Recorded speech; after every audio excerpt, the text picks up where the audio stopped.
आप सभी को नमस्ते प्रणाम। आप सभी का भाई गणेश कुमार।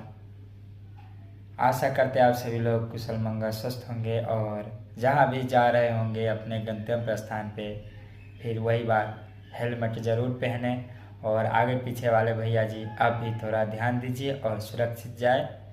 और आइए इसी के साथ एक श्री गणेश जी का वंदना आप सभी के बीच प्रस्तुत कर रहे हैं।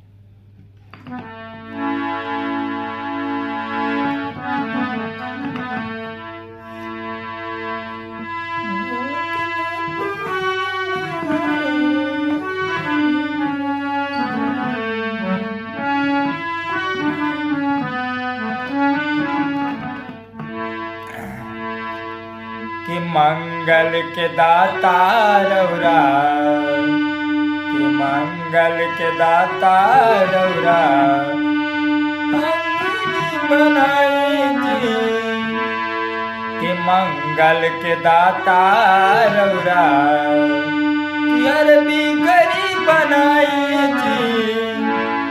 गौरी के ललना हमरा अंगना में आए जे, गौरी के ललना हमरा अंगना में आए जी।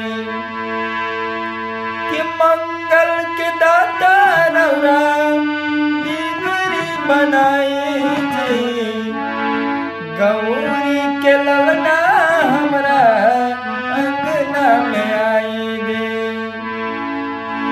गौरी के ललना हमरा अंगना में आई।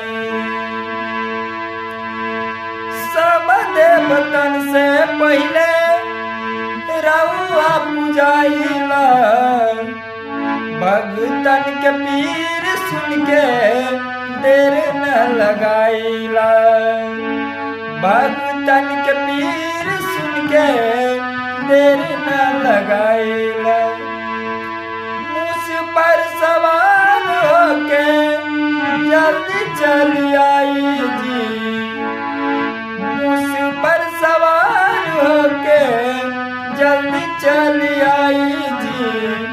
गौरी के ललना हमरा है, गौरी के ललना हमरा घर चल आई जी। गौरी के ललना हमरा अंगना में आई जी। जहाँ रउआ जाइले धन बरसाइला, दुख होला दूर सरा निगुन कटे।